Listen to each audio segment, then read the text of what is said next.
Our most unusual tale picks up at the start of the next Modelland quadmester, 3 months and 4 days into the Bella's first year at the unusual, untouchable, and never uneventful fantastical land at the top of the mountain.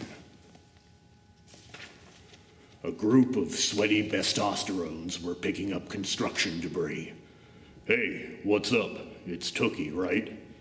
It was Bravo. For a moment, Tookie just blinked. He's not talking to me, but he did just say my name. He was coming toward them, carrying a thick tree limb over his shoulder like it was a toothpick. The other girls' mouths dropped open. Hi, and bye, Tookie said, remembering how Bravo had so rudely pointed out the snot hanging from her nose after her first mastication class. She hadn't seen him much since, and she certainly hadn't been looking for him. "Good luck with your manly man stuff," she added flippantly. "And don't forget to pout your perfect lips and contract your rippling muscles for the cameras." Dylan shot Tookie an "Are you crazy?" look and nudged her in the ribs. "I'm more than just a model or a manly man," Bravo said. Then he laughed uncontrollably, shaking loose bark and dust from the tree limb. Some landed in Tookie's hair and on her face. Great, Tookie thought. Now he's covering me in splinters. Is it this boy's mission in life to torment me? Oops, sorry. Bravo stepped closer to Tookie. The Belladonna wanted us to clear away some of these dead trees for a better view of the new stadium. Didn't mean to get you there. Tookie noticed his irises were a familiar salted caramel color. Try not to swoon, she told herself. You're not into pretty boys, remember? Especially ones who are training to become male models. Then Bravo lightly patted Tookie's hair clean of dust and gingerly picked a piece of a small shard of wood stuck to her bottom lip. His thumb touched both of her lips, then entered her mouth just a bit. He removed the last traces of chipped wood, but his thumb lingered between her lips and made slight contact with her tongue.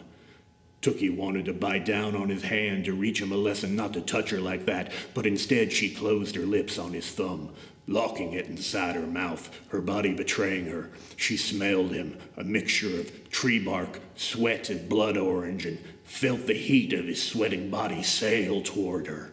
Her knees wobbled, her heart started to flutter, and she felt a warmth gush through her core. One corner of Bravo's mouth curled into a crooked smile. Do I taste good? Tookie realized what she was doing and released his thumb. She didn't even know this guy. What had gotten into her? She glanced at her friends. To her horror, they were trying to contain their laughter. They all had their thumbs in their mouths, playfully mocking her. Tookie turned back to Bravo. "Hi," she said awkwardly, as if she hadn't been speaking with him the last few minutes. "Hi," he said back, breaking into that lopsided smile again. The hairs on the backs of Tookie's thighs stood up.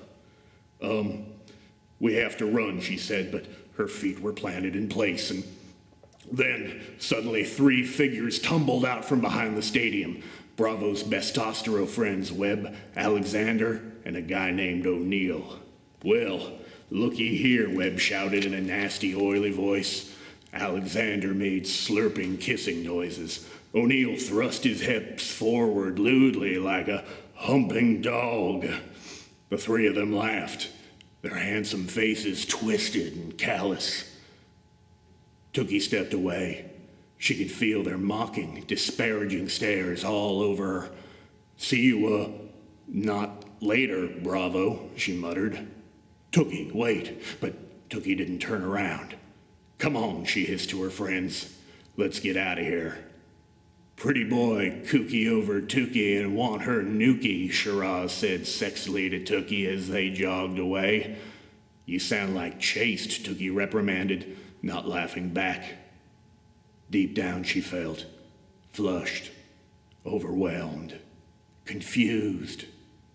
His thumb entering my mouth. Yuck. Was that all just a joke?